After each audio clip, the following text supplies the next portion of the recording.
You ever have one of those nights where you're lying there, it's pitch black, it's dead quiet, and your brain suddenly decides now is the perfect time to talk about everything that's ever gone wrong in your entire life? Yeah, well, that's me. And it's pretty much every night around 3 a.m. Your body's begging for sleep, but your brain's like, hey, remember that awkward thing you said 3 years ago? Let's replay that in high def. Well, welcome to the 3 a.m. Club. And trust me, it's not the kind of club with music and dancing. It's more like your brain runs the place. The lights never go out, and the only thing on the menu is overthinking with a side of regret. Now, if that sounds familiar, stay with me because we're about to laugh about it. We're about to learn why it happens. And I promise by the end, you'll see that you're not the only one who's wide awake at that time. Welcome to Living with Parkinsons. The good, the bad, and the reality.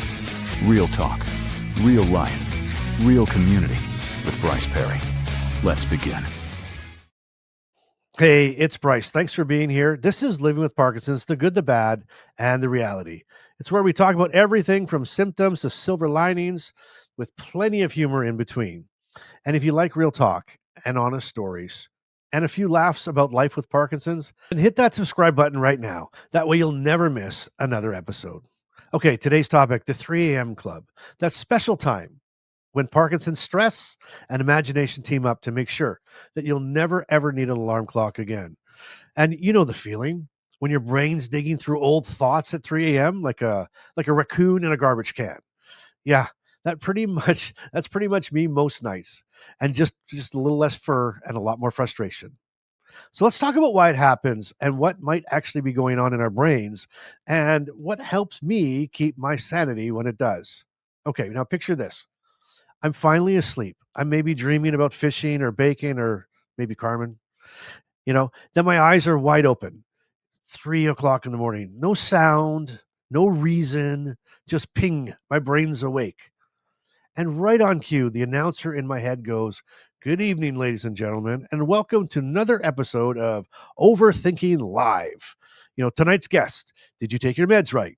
And why does your left knee hurt now when it didn't hurt yesterday?" Followed by our musical guests, Restless Leg Rhythm and the Cramps. And stay tuned for tomorrow night's rerun. Did you say something weird to your doctor last visit?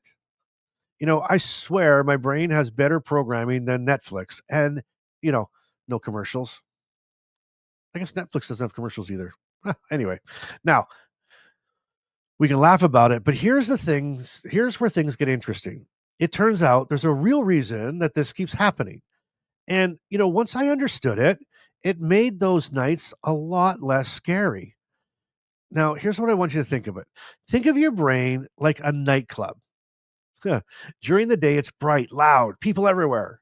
Thoughts, movement, emotion, everything's bumping along.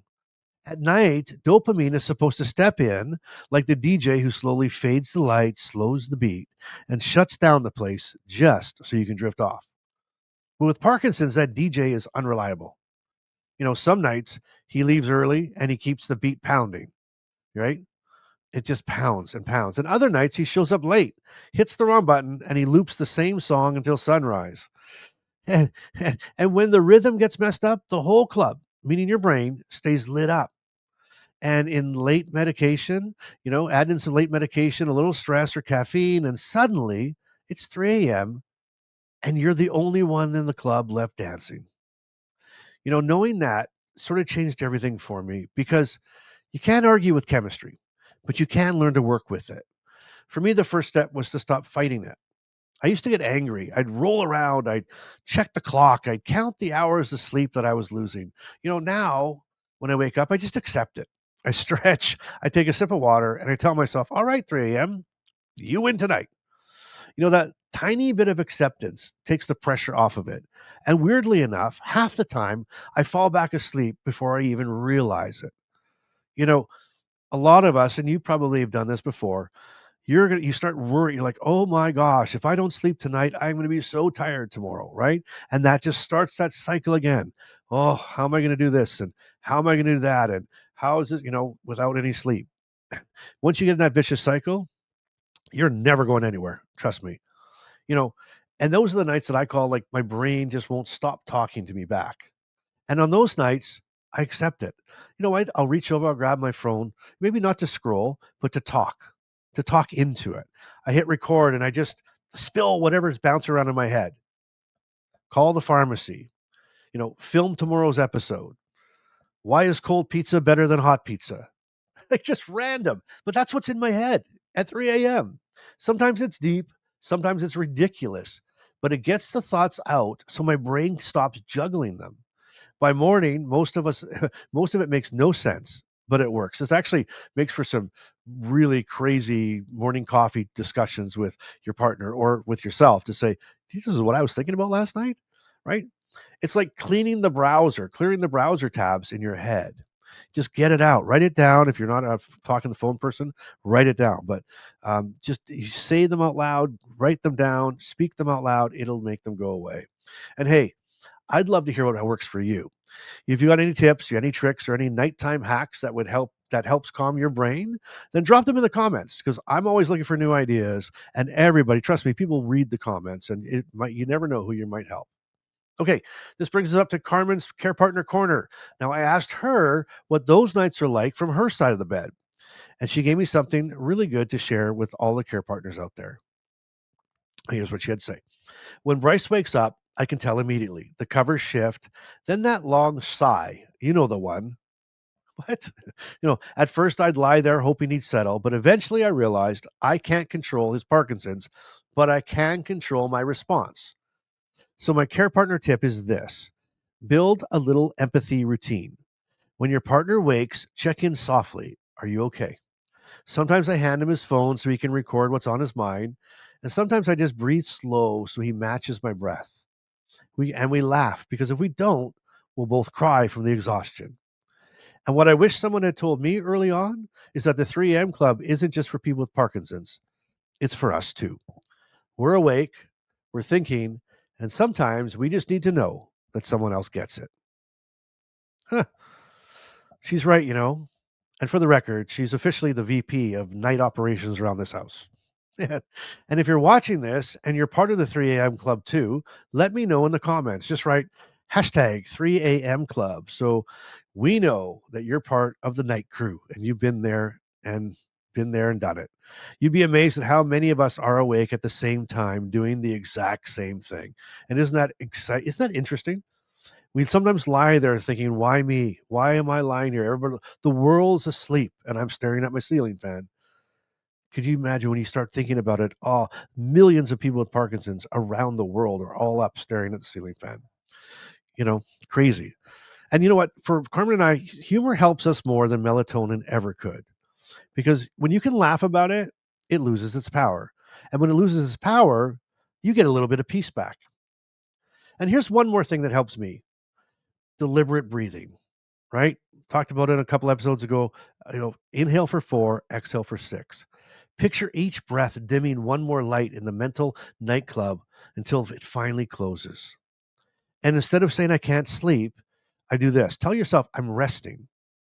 It's a tiny mindset shift, but it changes the entire experience. Your body listens, your jaw relaxes, your shoulders drop, and sometimes, if you're lucky, you'll just drift off without even realizing it. And really, if you don't, that's okay too. You're still giving your body what it needs: calm, not chaos. And that's progress. Okay, before we wrap up, let me say this. If you ever find yourself awake again, whether it's tonight or another night at 3 a.m., know you're not alone. We even started a 3 a.m. channel group inside, 3 a.m. group inside the inner circle. And it's a place for all those late night thoughts and the I can't sleep moments. People, they can share stories, they can share jokes, survival tips. And you know what? There's always someone awake. It's comforting and honestly a little terrifying to know that you're never the only one staring at the ceiling.